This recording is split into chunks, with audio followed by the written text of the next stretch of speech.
Welcome to my channel, everyone. If you're new here, I'm so glad you found me. I share real-life stories that will touch your heart, make you think, and maybe even shed a tear or two. Hit that subscribe button and turn on notifications so you don't miss a single one. And if this story moves you, give it a thumbs up. It really helps the channel grow. Today, I'm taking you back to one of the most pivotal days of my life. The day everything changed forever. The day my own daughter tried to destroy my happiness in front of hundreds of people. But what happened next? Oh, honey, you won't believe it. Stick around till the end, because this story has twists that no one saw coming. My name is Margaret Thompson, but my friends call me Maggie. At 58 years old, I never thought I'd be standing at an altar again.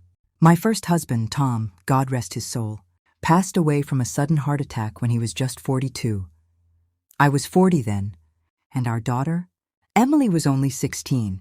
Tom was a high school teacher, wonderful man. But we never had much money. I worked double shifts as a nurse at the local hospital in Charlotte, North Carolina, to keep food on the table and a roof over our heads. Those years after Tom died were tough. Lonely nights, holidays where it was just Emily and me, and as she grew up, she pulled away more and more. She went off to college on scholarships and loans I helped her with. Met Brandon, a charming real estate guy from a flashy family, and suddenly, my simple life wasn't good enough anymore. Emily started chasing the high life, designer clothes, fancy vacations, big house in the suburbs. Brandon's influence mostly. His family had made money in property development, and they looked down on anyone who didn't flash cash. For 18 years, I was alone. Dates? A few awkward ones, but nothing stuck. I poured everything into my nursing career, my church group, my garden. I thought that was my life now. Quiet, predictable, a little empty. Then, 2 years ago, everything changed at the annual Charlotte Community Fall Festival. You know, one of those events with pumpkin carving, live music, food trucks, the kind of wholesome American fun we love here in the South. I was volunteering at the first aid tent, bandaging scraped knees from kids on the hayride, when this gentleman came up holding a little girl's hand. She had a small cut on her finger from picking apples. "Ma'am, do you have a Band-Aid?" he asked, his voice deep and kind with a slight southern drawl. I looked up, and there he was. Tall, silver-haired, maybe mid-60s, wearing a simple flannel shirt, jeans, and work boots. His eyes were the bluest I'd ever seen, crinkling at the corners when he smiled. "Of course," I said, kneeling down to the little girl, who turned out to be his granddaughter, visiting for the weekend. "What's your name, sweetie?" As I cleaned and bandaged her finger, he introduced himself. "I'm Alex Reed, retired mechanic. This is my grandkid, Lily." We chatted while I worked. He told me about fixing cars his whole life, living in a small house on the outskirts of town, enjoying the simple things like fishing at Lake Norman or grilling in the backyard. No mention of fancy anything. He seemed genuine, down to earth, the kind of man who'd help a neighbor without being asked. After Lily skipped off happy, Alex lingered. "You know, Maggie, that's what your name tag says, you've got the gentlest touch." Lily didn't even cry. I laughed. Comes with 35 years of nursing. We ended up talking for over an hour as the festival wound down. He bought me a pumpkin spice latte from the food truck, nothing extravagant, but it felt special. Before we parted, he asked for my number. "I'd love to take you to dinner sometime. Nothing fancy, just good conversation." I said yes, why not? He wasn't trying to impress me with money or status. He just seemed real. Our first date was at a local diner, meatloaf special, sweet tea, pie for dessert. We talked about everything, losing our spouses, his wife, Sarah to breast cancer 10 years earlier, raising kids alone, favorite movies. We both loved old classics like Casablanca. He listened when I talked about the hard shifts at the hospital, the patients who'd touched my heart, and when he spoke about tinkering in his garage or volunteering at the veterans' home, his eyes lit up. Date after date, it was the same. Picnics by the lake, walks in Freedom Park, coffee on my front porch. Alex never tried to show off. He drove an older Ford pickup, lived in a modest ranch house with a small yard. His clothes were clean but worn in, but the way he looked at me like I was the most important person in the world. That was worth more than any diamond. 6 months in, I knew I was falling in love. He treated me with respect, kindness, patience. He'd bring me flowers from his garden, fix the leaky faucet at my house without asking, hold my hand during Sunday service at church. One evening, as we watched the sunset over Lake Norman from a simple bench, He got down on one knee. No big production, just him, me, and the water. Maggie Thompson, he said, pulling out a small velvet box with a modest but beautiful solitaire ring. You've brought light back into my life. I don't have much to offer materially, but I promise you my heart, my loyalty, and every day making you smile. Will you marry me? Tears streaming down my face, I said yes. It was perfect, genuine. Planning the wedding was my dream come true. After years of scrimping and saving, plus a small inheritance from my parents, I splurged a bit. We booked a beautiful venue in Uptown, Charlotte, a historic ballroom with crystal chandeliers, elegant gardens, 300 guests, friends from the hospital, church, neighborhood, some distant family. I wanted it flawless, ivory and blush roses everywhere. String quartet, catered southern buffet with shrimp and grits, fried chicken, mac and cheese, the works. Emily wasn't thrilled when I told her, Mom, are you sure? He's just a mechanic, retired even. What kind of future is that? Emily, honey, it's not about money. Alex loves me. He makes me happy. She rolled her eyes over the phone. Brandon in the background muttered something about settling. But they RSVP'd yes. Emily, Brandon, their 2 kids, my precious grandbabies. Ava, 7, and Logan, 5, and Brandon's parents and siblings. I tried not to let it bother me. This was my day, our day. The morning of the wedding, I stood in the bridal suite, looking in the mirror. My dress was champagne lace, elegant but not over the top. Hair in soft waves, minimal makeup. I felt beautiful, for the first time in years. My best friend Linda, who's been like a sister since nursing school, zipped me up. Maggie, you glow. Alex is a lucky man. Downstairs, the ballroom was magic. Tables with linen cloths, towering centerpieces of roses and peonies. Guests arriving in Sunday best. Alex waited at the altar in a simple gray suit, tailored but understated. His smile when he saw me walking down the aisle. I'll never forget it. The ceremony started perfectly. Vows about to begin. But then, I heard it, a snicker. From the front rows, where Emily sat with Brandon and his family. As the minister spoke about love enduring all things, I tried to focus on Alex's eyes.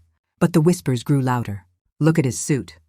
I heard Brandon's mother, Diane, say, not quite quietly enough. Off the rack, probably from Sears. Brandon's sister chuckled. And those shoes? Scuffed. My husband wouldn't be caught dead. Emily, in her tight designer gown, red. Of course, against my subtle request for pastels, leaned over to Brandon. Mom's really doing this? Marrying some broke old guy? Brandon smirked, loud enough for nearby guests to shift uncomfortably. Gold digger in reverse, if you ask me. He's probably after her savings. My cheeks burned. I squeezed Alex's hand. He squeezed back, calm as ever. The minister continued, but the side comments kept coming. Did you see his truck in the parking lot? Rust on the fenders, Brandon's father grunted. Diane again. Poor Maggie. At her age, desperate much? Emily's laugh, sharp, mocking, cut through. He's not even going to be a real stepdad. More like a charity case. Guests were noticing now. Murmurs spreading. My heart pounded. But Alex remained serene, whispering, Ignore them, love. This is our moment. We got to the vows. Alex went first, voice steady and full of emotion. Maggie, from the day I bumped into you at that festival tent, you stole my heart. Your kindness, your strength after all you've been through. I may not have riches, but I promise you my whole heart. Every day showing you how cherished you are. Tears in my eyes, beautiful. Then Emily stood up abruptly. Champagne glass in hand, she'd clearly started early. Wait a minute, she announced, voice carrying. The room hushed. Mom, seriously? This is the guy? Brandon grinned, egging her on. Emily, sit down, I whispered desperately. No, Mom, someone has to say it. You're throwing away your life on this. This nobody. Look at him. Old truck, cheap suit. He's obviously after whatever money you have left. Gasps from the crowd. Diane and the in-laws laughed openly now. Exactly, Diane called. Trash, darling. Absolute trash. The minister looked shocked. Alex? Still calm, but his hand tightened on mine. Something in me snapped. The room was dead silent except for Emily's. Voice echoing off the crystal. Chandeliers. 300 guests. People I'd known for decades. Co-workers who'd cried with me in the hospital break room. Church friends who'd brought casseroles after Tom died, all of them staring. Some with mouths open, some shifting uncomfortably in their seats. A few already pulling out phones. Emily stood there in that blood-red dress that cost more than my monthly mortgage used to be. her perfectly highlighted hair not moving an inch. A smug smile on her face like she'd just won some kind of argument. Brandon was right beside her, arms crossed, nodding like he was proud of his wife for speaking the truth. His parents, Diane and Roger, were grinning like this was the best entertainment they'd seen all year. Brandon's sister, Courtney, even let out a little yes under her breath. And Alex? My sweet Alex just stood there at the altar, holding my hand, calm as a summer lake. Not a flicker of anger, not a raised voice, just those blue eyes looking at me like he was saying, "I've got you, Maggie. Whatever you need to do."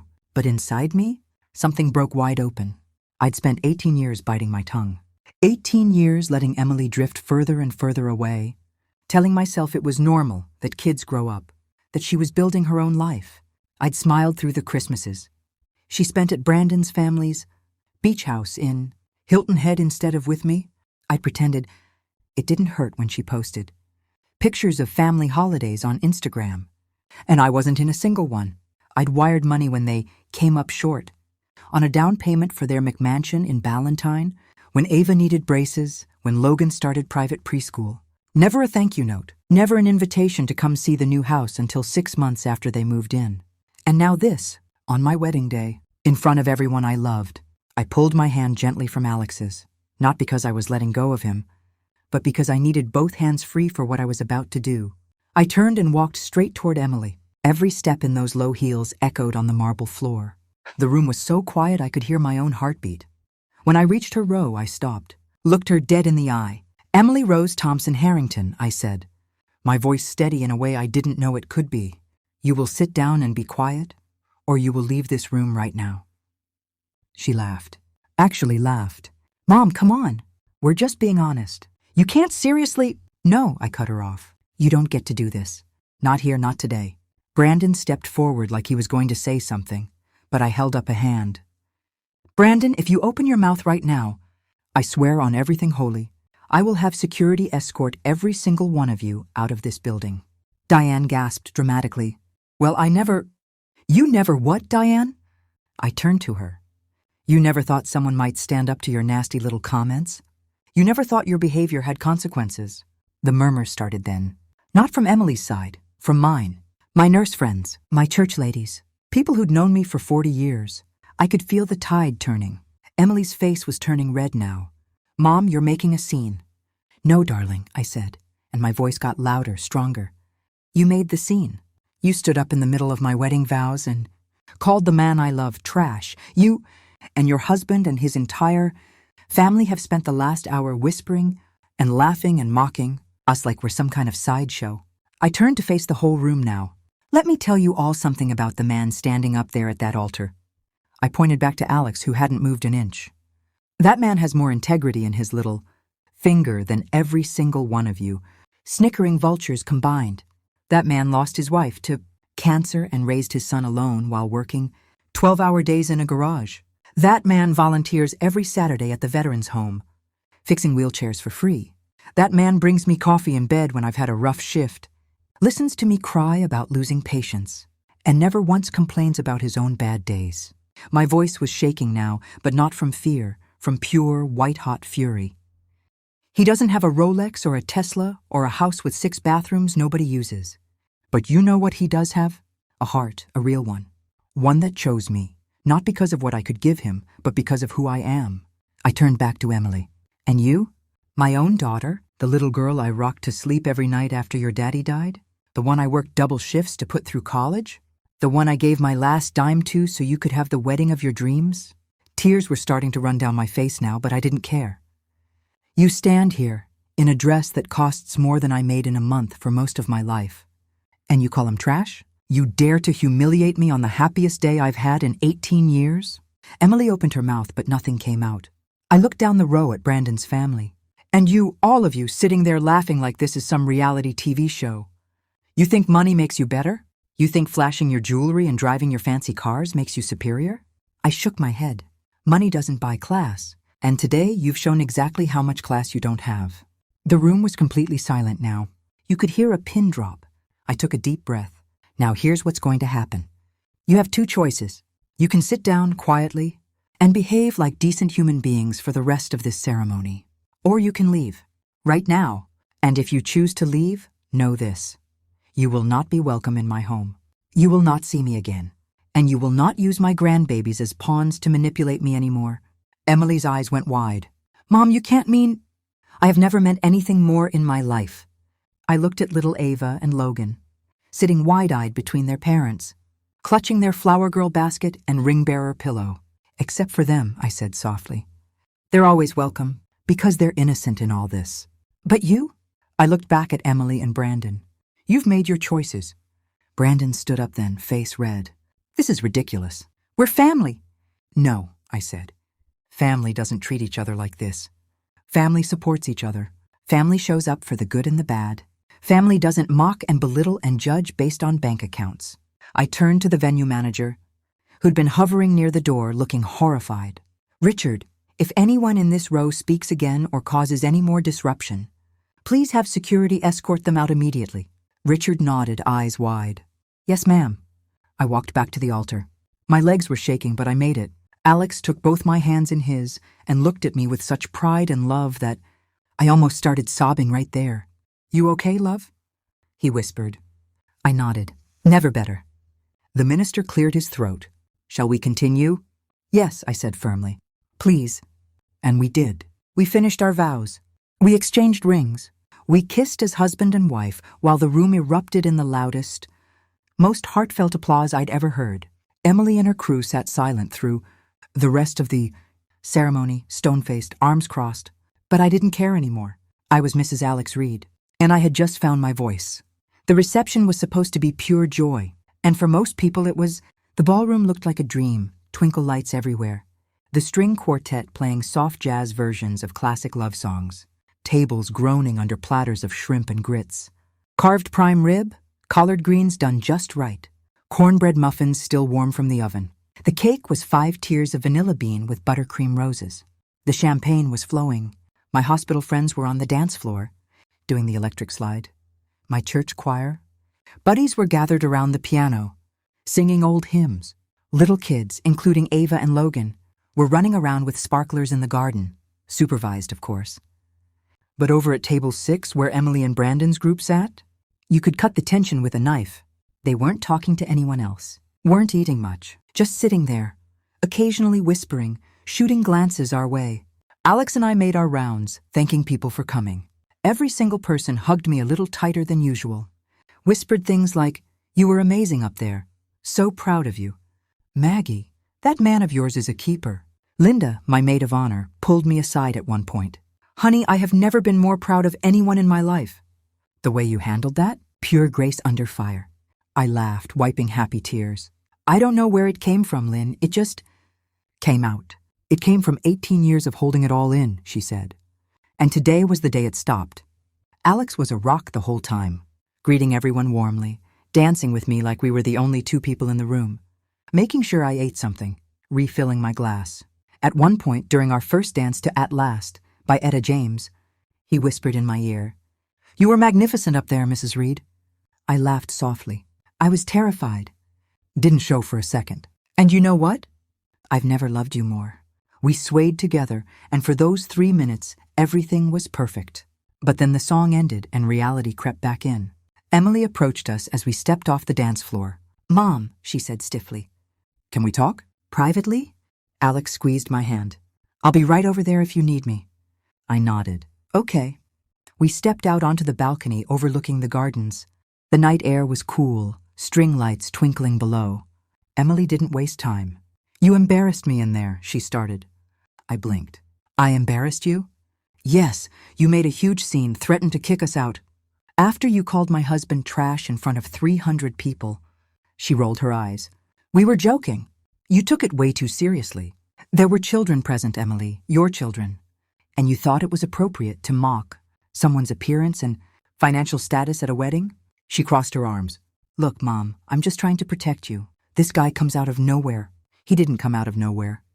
"We've been together 2 years. And suddenly you're marrying him? He's a retired mechanic, Mom. What kind of life is that going to be for you?" "The kind where I'm loved," I said simply. "The kind where I come home to someone who cares how my day was. The kind where I'm not alone anymore." She scoffed. "You're being naive. Men like him. Men like him what, Emily? Men who work honest jobs. Men who don't flash money to feel important. Men who actually show up and treat people with respect. Brandon appeared in the doorway then, clearly listening. "This is ridiculous," he said. "We're just looking out for you, Maggie." "By humiliating me on my wedding day?" "By telling you the truth," he said. "This guy's a nobody. You deserve better." I felt Alex's presence before I saw him. He'd come up quietly behind them. "Actually," Alex said calmly, "I think Maggie deserves exactly what makes her happy. And if that's me, then I'm the luckiest man alive." Emily turned, ready to snap something, but then she froze. Because Alex wasn't looking at her. He was looking at me. And in that moment, on that balcony, with the music drifting out from inside, he smiled at me like I was the only woman in the world. Then he said the words that changed everything. "Maggie, love, there's something I need to tell you. Something I've been waiting for the right moment to say." My heart skipped. "What is it?" He took both my hands. "I'm not who you think I am." Emily snorted. "Here we go." But Alex ignored her completely. "Maggie," he said softly, "I'm worth just over $3 billion. The world stopped spinning. Emily made a choking sound. Brandon actually took a step back, and I just stared at my new husband. My retired mechanic, my simple, kind, flannel-wearing Alex, a billionaire. The balcony felt like it had dropped. 10 degrees in temperature. The second those words left Alex's mouth. "I'm worth just over $3 billion. Emily let out a sound that was half laugh, half gasp, like she'd been punched in the stomach. Brandon's jaw actually dropped. Diane and Roger, who had followed them out to support their son, froze in the doorway with champagne flutes halfway to their lips. I just stared at my new husband. My Alex, the man who'd proposed with a ring that couldn't have cost more than a couple $1,000s.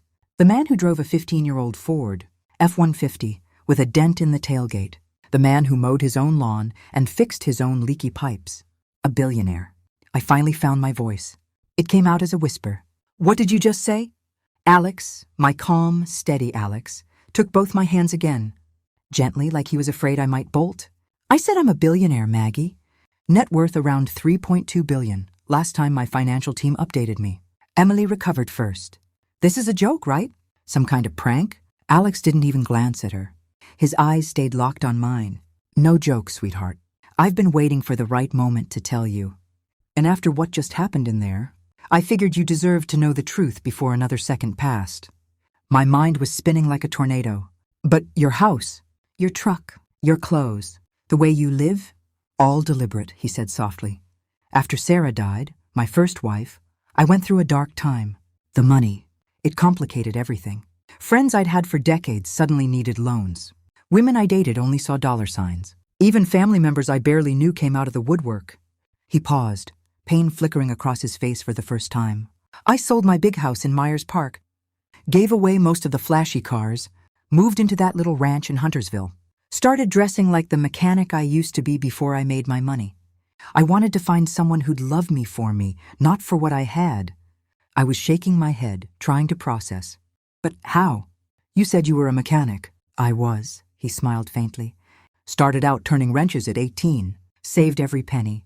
In the 80s, I saw opportunity in commercial real estate, strip malls, warehouses, industrial parks that everyone else thought were worthless. Bought low, developed smart, held long-term, founded Reed Holdings. We own half the distribution centers around the Charlotte airport, most of the new logistics parks off I-85, shopping centers from here to Raleigh. Reed Holdings. I'd heard the name. Everyone in Charlotte had. They were behind the massive Concord Mills expansion. The new mixed-use developments in Noda, luxury apartments popping up all over South. And I'd driven past their signs 1,000 times without ever connecting them to the man who brought me wildflowers from his backyard. Emily was practically vibrating now. You're Alexander Reed? The Alexander Reed?" Alex finally turned to her. His voice was still calm, but there was steel underneath. "That's right." Brandon found his voice. "Why the hell didn't you say anything? You let us sit there and what?" Alex asked quietly. "Insult me? Mock me? Call me trash in front of 300 people because you thought I didn't have money?" Brandon's face went purple. Alex continued. "I've spent the last 10 years trying to figure out who people really are when they think there's nothing to gain. And today y'all showed me exactly who you are. He turned back to me. Maggie, I didn't tell you because I needed to know it was real. That you loved me, the man who fixes cars and grills burgers and falls asleep watching baseball. Not some version you thought I was pretending to be. Tears were streaming down my face now. I couldn't stop them. You tested me. No, he said firmly. Never you. I trusted you from the start. But I needed to see how the people around you would treat someone they thought was beneath them. He glanced toward Emily and Brandon. And now we both know. I looked at my daughter, really looked at her. The expression on her face wasn't remorse. It was calculation. Mom, she started, voice suddenly sweet. This changes everything. We should go back inside, celebrate properly. As a family. I laughed. It came out bitter. As a family? 10 minutes ago you were calling my husband trash. Now that you know he's rich, suddenly we're family again? That was just, we didn't know. You didn't need to know, I said, my voice rising. That's the point. You should have treated him with respect because he's a human being. Because he's the man I love, not because he has money. Diane tried next. Maggie dear, let's not be hasty. We're all just surprised. Surprised? I cut her off. You spent the entire ceremony laughing at his shoes. You called him a gold digger. Don't stand there and pretend this is about surprise. Roger cleared his throat. Perhaps we got off on the wrong foot. The wrong foot? Alex said, and for the first time there was an edge to his voice. You mocked my wife on her wedding day. You humiliated her in front of everyone she cares about. That's not a wrong foot. That's who you are. The balcony was silent except for the faint sound of music drifting from inside. I looked at Emily. You have a choice right now, I said. You can go back inside, sit down, and behave like decent people for the rest of the night. Or you can leave. But if you leave, don't expect me to chase after you this time. Emily's eyes filled with tears, real ones. Or crocodile, I couldn't tell anymore. Mom, please, I'm sorry. We're sorry. Are you? I asked. Or are you sorry you didn't know he was rich? She didn't answer. Brandon tried one last time. Look, this is a lot to take in. Maybe we should all just... No, Alex said. We're done here. He took my hand. Come on, love. Let's go back to our wedding. As we walked past them, I paused next to Emily. I hope one day you understand what you almost cost me today, I said quietly. Not the money, him. And then we went inside. The rest of the reception was a blur of joy.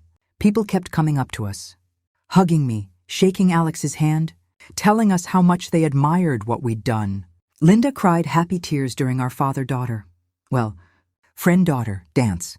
Alex gave a short speech that had half the room in tears. I want to thank my beautiful wife for seeing me, he said. Not the money, not the company, just me. And I want to thank all of you for staying, for showing us what real family looks like. The applause was thunderous. Emily and her group stayed, sat quietly at their table, didn't dance, didn't mingle, just watched.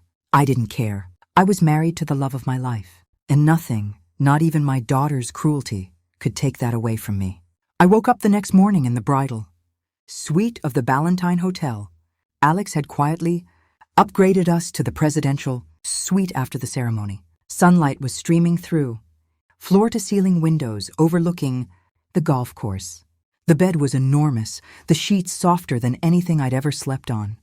Alex was already awake, sitting up against the headboard in his reading glasses, scrolling on his phone. Morning, Mrs. Reed, he said with that smile that still made my heart skip. I groaned and pulled the covers over my head. Tell me yesterday actually happened and I didn't dream it. He laughed softly and pulled the covers back down. Every bit of it happened. The good, the bad, and the very dramatic. I sat up slowly. How are you so calm about all this? He set his phone aside and took my hand. Because I've had years to process it. You've had less than 24 hours. It's a lot. A lot? I laughed incredulously. Alex, I married a billionaire yesterday.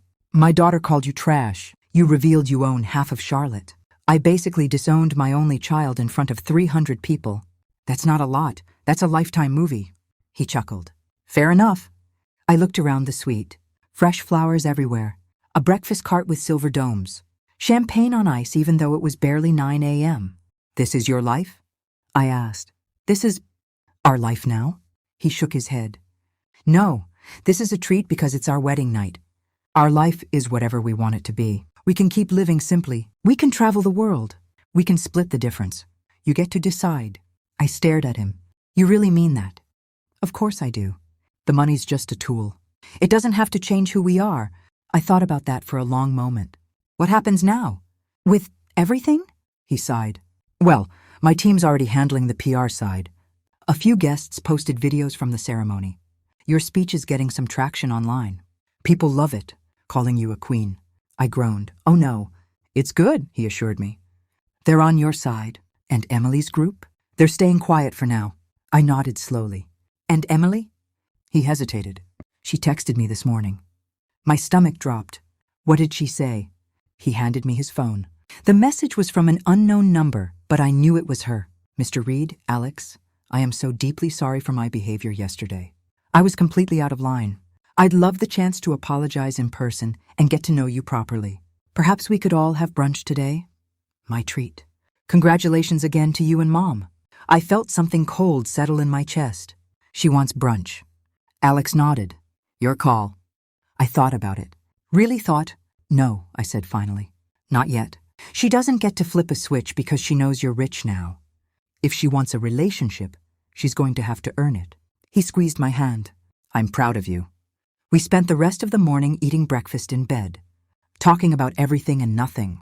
He told me more about his company, how he'd built it from nothing, how he'd quietly donated millions to children's hospitals, scholarship funds, trade schools. I never wanted the spotlight, he said. Just wanted to do good work and live quietly. By afternoon, we checked out and drove, not in a limo, but in his familiar old Ford, to his ranch house in Huntersville. Our house now, I realized. It looked exactly the same.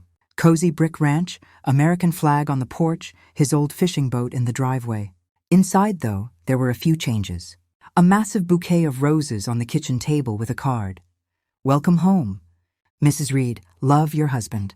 I cried again. That night, we grilled steaks in the backyard like we'd done 100 times before. Drank sweet tea, watched the stars come out. It felt normal. It felt like us. But the next few weeks were anything but normal.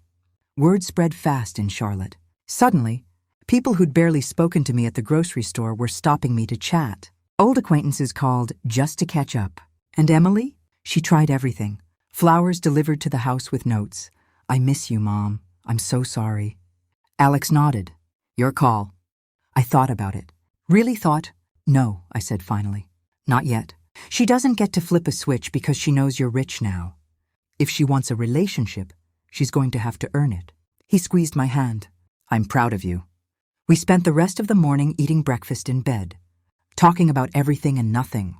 He told me more about his company, how he'd built it from nothing, how he'd quietly donated millions to children's hospitals, scholarship funds, trade schools.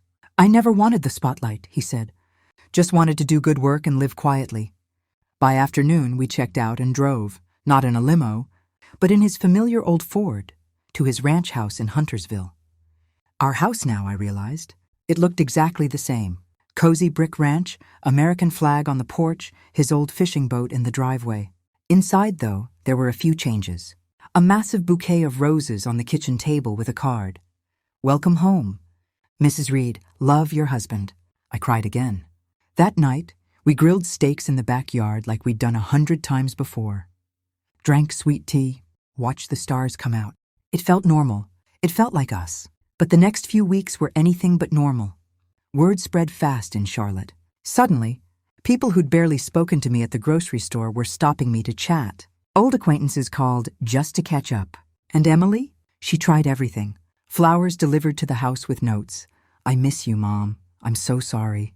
Text to me. Can we talk? I was wrong, please. Voicemails that started tearful and ended with invitations to family dinner at their house in Ballantyne. I didn't respond. Not yet. Instead, Alex slowly introduced me to his world.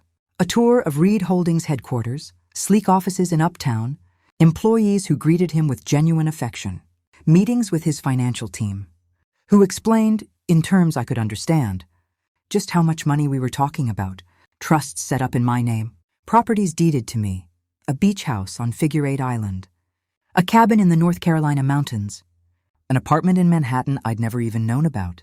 It was overwhelming, but the best part? Watching Alex with my grandbabies when Emily finally dropped them off for a weekend visit, after weeks of me saying no contact, until she apologized sincerely.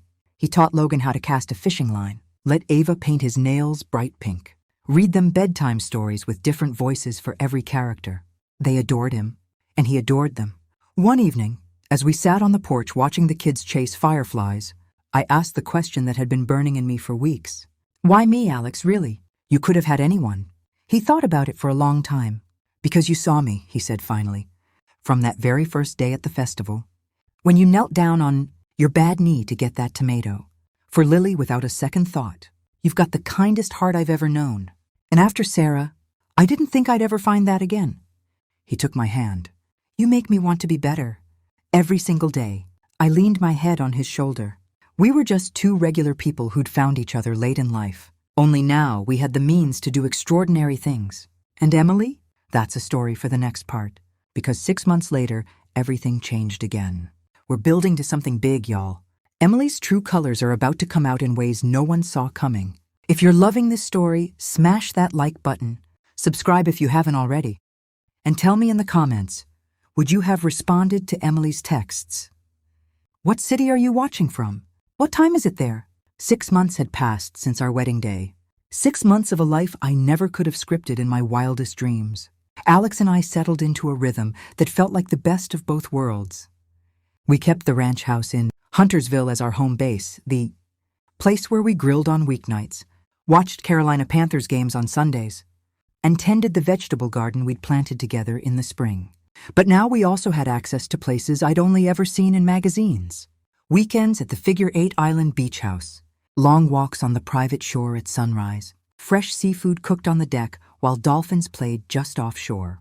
A long weekend in New York, staying in the Manhattan penthouse overlooking Central Park, seeing a Broadway show, eating pizza at 2 a.m. because we could.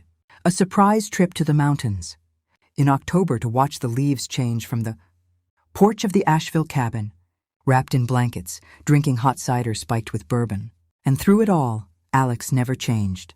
He still wore his old flannel shirts around the house, still drove that dented Ford unless we were flying somewhere, then a discreet black SUV with a driver appeared, still held my hand in the grocery store like we were teenagers. The money was there when we wanted it, invisible when we didn't. But Emily? That was the one shadow over everything. For the first 3 months, her attempts kept coming. Texts almost daily. Mom, I miss you so much. The kids keep asking when they can see Grandma Maggie again. I know I messed up. Please let me make it right. Flowers on my birthday, huge. Extravagant arrangements that cost more than I used to make in a week of nursing shifts. Voicemails that got progressively more emotional. I was wrong. Mom, I see that now. I was shallow and judgmental, and I hate myself for how I acted. Please call me. I didn't respond to any of it. Not because I didn't love her. I did with every fiber of my being. But because I needed to see real change, not just words triggered by discovering Alex was rich. Alex supported whatever I decided, never pushed, just held me when the ache of missing my daughter, and especially my grandbabies, became too sharp. Then, around month 4, the messages slowed, then stopped. I told myself it was for the best, that maybe she was finally reflecting. But deep down I was worried. And then in early December, Linda called me on a Tuesday morning while I was folding laundry in the sunroom. Maggie, turn on Channel 9 News. Right now. I grabbed the remote with shaking hands. The anchor was mid-segment. Serious financial trouble for prominent Charlotte real estate family. Sources tell us that Brandon Harrington, son-in-law of local developer Roger Harrington, has defaulted on multiple high-value loans tied to luxury property investments in South Park and Ballantyne. Creditors have begun foreclosure proceedings on the couple's 6,500 square foot home in the Providence Country Club area. They cut to file footage of Emily and Brandon at some charity gala last year, her in a sparkling gown, him in a tux, champagne flutes raised, smiling like they owned the world. I felt the blood drain from my face. Alex walked in just then, coffee mug in hand. What's wrong, love? I pointed wordlessly at the screen. He watched in silence as the report continued. Industry insiders say the Harringtons overextended themselves during the post-pandemic real estate boom, taking on massive debt to flip high-end properties. With interest rates rising and the luxury market cooling, several projects have stalled. The total debt is estimated in the 8-figure range. 8 figures. 10 million or more. Alex muted the TV. You okay? I shook my head. No, my baby girl. They're going to lose everything. He sat beside me, took my hand. Maggie, this isn't your fault. And it isn't your responsibility to fix. But she's my daughter. And she's a grown woman who made choices. With a husband who made choices. I knew he was right. But knowing and feeling are two different things. That night, I couldn't sleep. I kept picturing Ava and Logan's rooms in that big house, the custom bunk beds I'd helped pick out, the playroom full of toys, the backyard pool where we'd had birthday parties. What would happen to them? 2 days later, Emily called. Not texted, called. I stared at my phone for 5 rings before answering. Mom? Her voice was small, broken. Hi, honey. A long pause. I could hear her breathing. It's all falling apart, she whispered finally. The house is in foreclosure. Brandon's parents won't help. They say we got ourselves into this. The cars are being repossessed next week. We're going to have to move. I closed my eyes. Where are the kids? With me, at a hotel for now. Brandon's at his office trying to salvage deals, but a sob escaped. There's nothing left, Mom. I waited. I know I don't deserve your help, she went on. I know what I did at your wedding was unforgivable. I was cruel and materialistic, and I judged Alex when I should have been. Happy for you. I let Brandon and his family convince me that money was the only thing that mattered. Another pause. I've spent the last 6 months hating myself for it, and now I'm losing everything I thought was so important. And I realized none of it mattered anyway. My heart was breaking. Emily? Please, Mom, I'm not asking for money. I know I don't deserve that. I need my mom. I need to know if there's any way you can ever forgive me. Because I can't do this alone. Tears rolled down my cheeks. Alex appeared in the doorway, watching quietly. I took a deep breath. Come over tomorrow, I said. Bring the kids. We'll talk. The relief in her voice was palpable. Thank you. Thank you, Mom. I love you. I love you too, baby girl. Always. I hung up and looked at Alex. He raised an eyebrow. Tomorrow? I nodded. He crossed the room and pulled me into his arms. You sure about this? No, I admitted. But I have to try. The next day, Emily arrived at noon. She looked like a shadow of herself. No makeup, hair in a messy ponytail. Wearing yoga pants and an old UNC sweatshirt that used to be mine. Ava and Logan ran straight to me, arms outstretched. Grandma Maggie! I knelt down and hugged them so tight I almost couldn't breathe. Emily stood awkwardly on the porch until I waved her in. We settled the kids in the backyard with juice boxes and the swing set Alex had installed over the summer.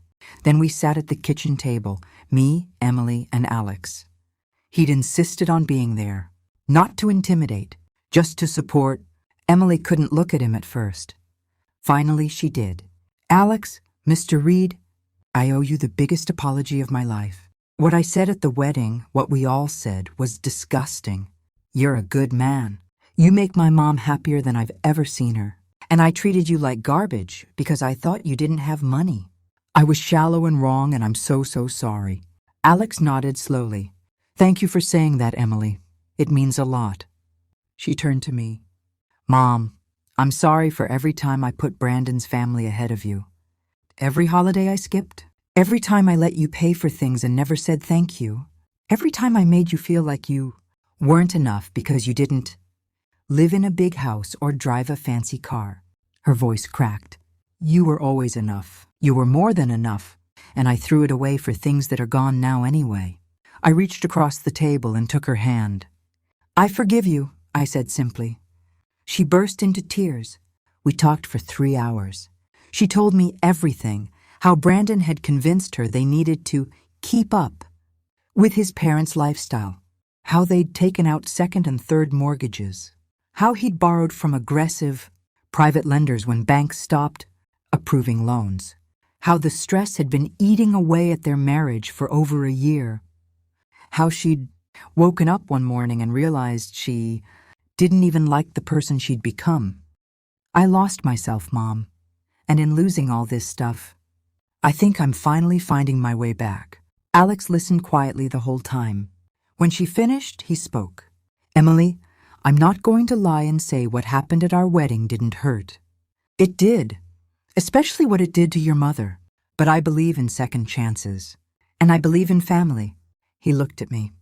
If Maggie's ready to try, then so am I. Emily stared at him, tears still falling. Thank you. We didn't solve everything that day, but it was a start. The next few months were hard, for Emily, for all of us. Brandon's business completely collapsed by February. The big house in Ballantyne sold at auction for less than they owed. Creditors took the cars, the boat, even some of Emily's jewelry. They moved into a small 2-bedroom apartment in University City, nothing fancy, but clean and safe. Emily got a job as a receptionist at a dental office. Brandon took contract work doing property assessments for banks. Ironic, considering they were the ones foreclosing on people like him now. They sold most of their designer clothes on consignment sites, canceled the country club membership, started shopping at Aldi instead of Harris Teeter, and slowly, painfully, they began to rebuild. Emily came over every Sunday for dinner. At first it was awkward, lots of long silences. But over time, conversation flowed. She started opening up about how toxic Brandon's family influence had been. How Diane had constantly compared her to other daughters-in-law with bigger houses, fancier vacations. How Brandon had belittled her dreams of going back to school for interior design because we don't need to work if we play our cards right. One Sunday in April, after the kids were in bed, they'd started having sleepovers at our house. Emily stayed late. We were on the back porch, drinking sweet tea, watching the stars. "Mom," she said quietly, "I need to tell you something." I braced myself. "I'm leaving Brandon." My heart stopped. "What?" She nodded, tears in her eyes but voice steady. "I've been in therapy for 3 months. Individual, not couples. And I've realized I can't keep living a lie. He's not a bad person, but he's not good for me. We want different things. He still thinks the answer is one big score to get back to the lifestyle we had. I just want to be happy and stable and present for my kids." I reached for her hand. "Are you sure?" I've never been more sure of anything. The divorce was filed in May. It wasn't ugly, mostly because there were no assets left to fight over. Brandon moved into a studio near his office, agreed to joint custody. Emily kept working, started taking night classes in interior design at CPCC, and something beautiful happened. She started becoming the girl I remembered again, the one who used to love painting and baking, cookies and reading, books under the big oak tree in our old backyard. Ava and Logan spent more and more time with us. Alex taught Logan how to fish, took Ava to her first ballet recital and cried harder than I did. We turned one of the spare bedrooms into a permanent grandkids' room, bunk beds, toy chest, walls painted soft blue and pink. One weekend in July, Emily came over alone. She looked lighter, happier than I'd seen her in years. "I got an A on my final project," she announced, holding up a portfolio. It was stunning. Designs for a small, affordable family home with smart storage, cozy spaces, personal touches. "Professor said I have real talent." I hugged her so hard she laughed.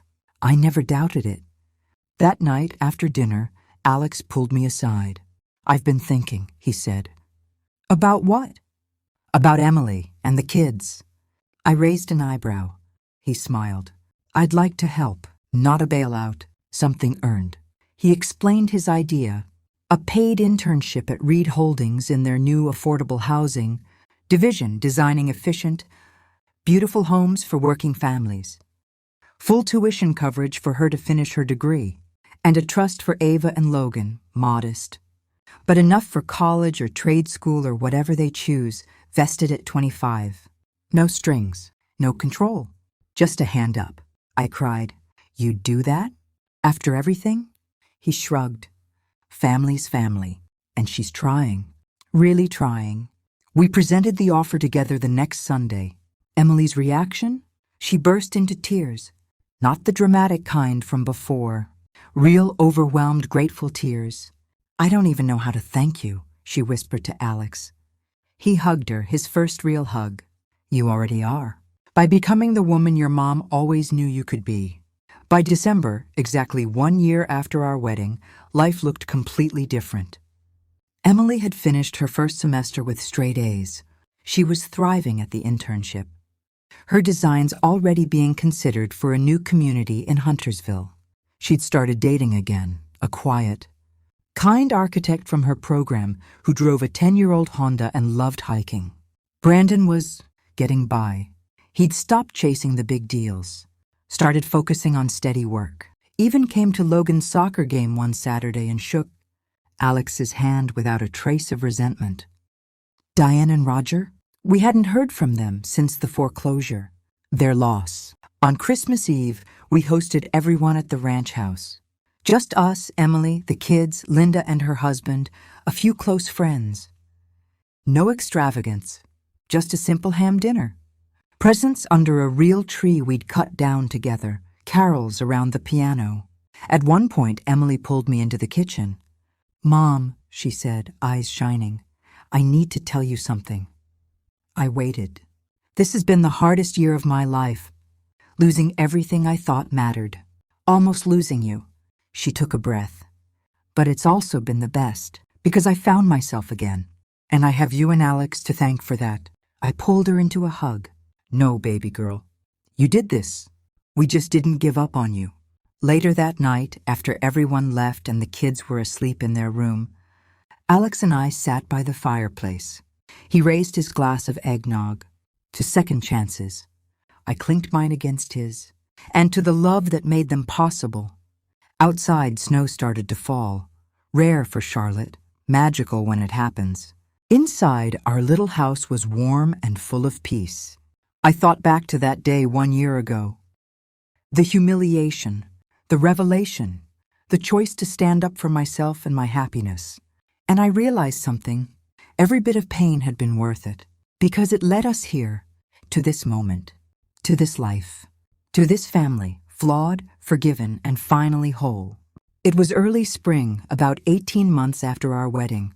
Life had settled into something that felt almost too good to be true. Emily was thriving. She'd finished her interior design degree with honors and had been promoted to junior designer on Reed Holdings' affordable housing team. Her projects were getting noticed. Clean, warm, practical homes that families on modest incomes could actually afford and love living in. She'd moved into a cute little bungalow in Noda with the kids. Nothing huge, but hers, paid for with her own paycheck, and a small down payment assistance grant from one of Alex's foundations. Ava was in 2nd grade, Logan in kindergarten, both happy and secure. Emily was dating Marcus, a soft-spoken architect from her program who treated her and the kids like gold. He coached Logan's t-ball team and built Ava a dollhouse from scratch for Christmas. Brandon had found steady work, was paying child support on time, and had even started therapy. We weren't close, but we were civil. He came to the kids' birthday parties and shook Alex's hand without flinching. Diane and Roger? Radio silence. They'd sold their big house in South Park and moved to Florida. We sent Christmas cards, got nothing back. And Alex and me? We were living our best chapter. We still spent most nights at the ranch house in Huntersville. But we'd also started traveling more. Quiet trips to Italy, a month in New Zealand, a long weekend in Paris just because Alex had handed day-to-day operations of Reed Holdings to a trusted CEO, keeping only high-level oversight.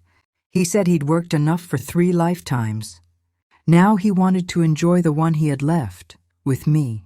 We'd launched the Sarah and Maggie Foundation together, focused on helping widowed and single mothers with housing, childcare, and education.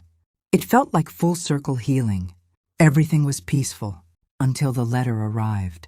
It came on a Tuesday in April, delivered by certified mail to the ranch house. Plain white envelope. No return address, postmarked from Miami. I opened it in the kitchen while Alex was out in the garage tinkering on his old truck. Inside was a single sheet of heavy stationery and a flash drive. The letter was typed. No signature. Mrs. Reed, you don't know me, but I know a great deal about your husband.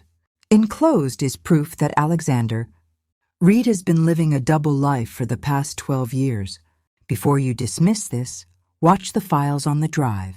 You deserve to know the truth about the man you married. I stared at the words until they blurred.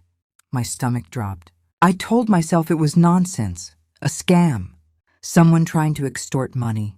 But my hands were shaking as I plugged the drive into my laptop. There were dozens of files, photos, scanned documents, bank statements, emails. The first photo hit me like a freight train. Alex, younger, maybe early 50s, standing on a beach at sunset with a woman I'd never seen before. She was beautiful, long dark hair, laughing as he kissed her cheek. The timestamp, 8 years after Sarah died, 4 years before he met me. More photos. Them at a restaurant in Charleston. Them on a yacht. Them in front of a house in Coral Gables, Florida, her arms around his waist. Then the documents. Property records showing Alex as co-owner of that Coral Gables house. Bank transfers. Hundreds of thousands of dollars over years to an account in her name. Emails, printed screenshots. My love, I can't wait until you're here again. I miss you every day I'm away. I know we have to keep this quiet for now, but one day. My heart was pounding so hard I could hear it in my ears. There was a marriage certificate. Not ours. Alexander Reed and Isabella Morales. Married in Miami. 7 years ago. 7 years ago. I sat back in the chair, feeling like the floor had dropped out from under me. Bigamy. Alex was already married. Everything, the proposal, the wedding, our life together, was built on a lie. I don't know how long I sat there. Eventually, Alex came in from the garage, wiping his hands on a rag. Hey, love, I was thinking steaks on the grill tonight. He stopped, saw my face, saw the laptop screen, saw the letter. Maggie! His voice was barely a whisper. I looked up at him. Is it true? He didn't answer right away. That was answer enough. I stood up slowly. How long? He closed his eyes. 7 years. Isabella and I, we married quietly. No one knew. Not even my lawyers. It was complicated. Complicated? My voice was shaking. You married me while you were already married to another woman. That's not complicated, Alex. That's illegal. That's bigamy. He stepped toward me. Maggie, please. Let me explain. I held up a hand. No, not here. Not now. I grabbed my purse and keys. I need to go. He reached for me. Please don't leave. I love you. I laughed. It came out broken. You love me? You built our entire life on a lie. You let me fall in love with you. You let me believe. My voice cracked. I walked out, drove to Linda's house, collapsed in her arms, and sobbed like I hadn't since Tom died. She held me all night. The next morning I called a lawyer. Not just any lawyer. The best divorce attorney in Charlotte. I wanted answers, and I wanted protection. Because if Alex thought he could play me like this, if this was all about money or control or whatever sick game, I was done. But the truth? It was so much more complicated than even I could have imagined. 3 days. That's how long I stayed away. 3 days of barely sleeping, of crying until I had nothing left, of replaying every moment of our life together, looking for signs I'd missed. Linda tried to keep me calm. Maggie, honey, there's always more to the story. You know, Alex, that man worships the ground you walk on. There has to be an explanation. But how do you explain bigamy? On the 4th day, Alex showed up at Linda's door. Not in a limo, not with flowers or gifts. Just him, in his old flannel shirt and jeans. Looking like he hadn't slept in a week. Eyes red, voice hoarse. Maggie, please, just hear me out. 10 minutes? If you never want to see me again after that, I'll respect it. I swear. I let him in. We sat in Linda's living room. He didn't make excuses. He told me everything. Isabella had been his mistress for years after Sarah died. Not proud of it. Never proud. But loneliness does things to people. They'd fallen into a pattern, weekends in Florida, separate lives the rest of the time. Then Isabella got sick. Aggressive breast cancer, same as Sarah. Alex paid for everything. Best doctors, experimental treatments, private nurses. She wanted to marry before she got worse. He said yes, not for love the way he loved me, but because she was dying. Because she had no one else. Because he felt responsible. They married quietly in a hospital room. No prenup. No publicity. 6 months later, she passed. Peacefully. In his arms. After the funeral, Alex tried to move on. But Isabella's family, distant cousins in Cuba, came forward. Claimed she'd left everything to them in a will, including half of Alex's assets, because there was no prenup. Florida law. Community property. They sued. For years. Alex's lawyers fought it. But the case dragged. Publicity would have destroyed everything. The company, his reputation, the foundations. So they settled quietly. Hundreds of millions. The Coral Gables house sold. The accounts closed. But the marriage? It was never formally dissolved in the public record, because dissolving it would have required admitting it existed. And admitting it existed would have reopened the lawsuit. His lawyers called it a technicality, a marriage that existed only on paper. Dead woman, no living spouse, no legal conflict, but technically, still married. Until me. Alex looked at me, tears in his eyes. I swear to God, Maggie, I never meant to hurt you. My lawyers assured me it was a non-issue, that since Isabella was deceased, our marriage was valid, that no court would ever challenge it. He swallowed hard. I should have told you. I know that now. I was a coward. I was terrified if you knew about that dark chapter, about the affair, the secret marriage, you'd never look at me the same. I sat in silence for a long time. Finally, I spoke. You let me marry you under false pretenses. I know.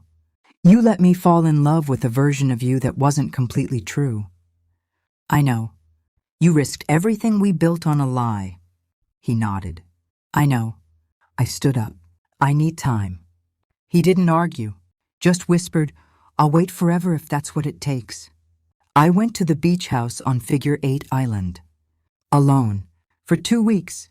Walked the shore every morning. Thought about Tom. About promises. About trust. About love. And I realized something. Alex wasn't perfect. He'd made mistakes. Big ones. But so had I. I'd stayed too long in resentment with Emily. I'd let fear of being alone keep me from living fully for years. None of us are spotless. But the man I knew, the man who'd held me through nightmares, who'd loved my daughter back to life, who'd given away fortunes to help strangers, that man was real. The love was real. On the 14th day, I called him. Come to the beach. He was there in 4 hours. We walked the shore at sunset. I took his hand. I'm not going to pretend this didn't hurt, I said. It hurt more than almost anything in my life. He nodded, eyes on the sand. But I believe you, and I forgive you. He stopped walking, looked at me like he couldn't believe it. Really? Really? I took a deep breath. But we do this right. No more secrets, ever. We go to the lawyers. We make it all legal and clean in public if we have to. Whatever it takes. He dropped to his knees in the sand. Not dramatic, just overwhelmed. I don't deserve you, he whispered. No, I said, pulling him up. But you have me anyway. We renewed our vows that summer. Small ceremony. Just Emily, the kids, Linda, a few close friends. On the beach at Figure 8, barefoot. Simple white dress for me, khakis and white shirt for him. Emily was my maid of honor. She gave a toast that had everyone crying. To the strongest woman I know. And to the man who showed us all what real love looks like, even when it's messy. 5 years later, as I record this story for you, we're still here. Still in the ranch house most nights. Still traveling when the mood strikes. Emily's married to Marcus now. Beautiful backyard wedding. Ava's in middle school. Logan's playing travel baseball. The foundation has helped thousands of women rebuild their lives. And Alex? He still brings me coffee in bed. Still holds my hand in the grocery store. Still looks at me like I'm the best thing that ever happened to him. Because I am. And he's the best thing that ever happened to me. Even with the scars, even with the mistakes, love isn't perfect. But when it's real, It's worth everything. Thank you for coming on this journey with me. If this story touched you, if it made you cry or cheer, or think about forgiveness and second chances, then please hit that like button. Subscribe if you haven't already. And tell me in the comments, have you ever forgiven someone who hurt you deeply? What city are you watching from? What time is it there? I read every single one. And if you want to support the channel a little extra, there's a link below. I share new stories like this every week. Real, raw, redemption-filled stories. Because I believe, no matter how dark it gets, there's always light on the other side. If you stay brave enough to walk toward it. Thank you for being here. I love y'all. See you in the next one.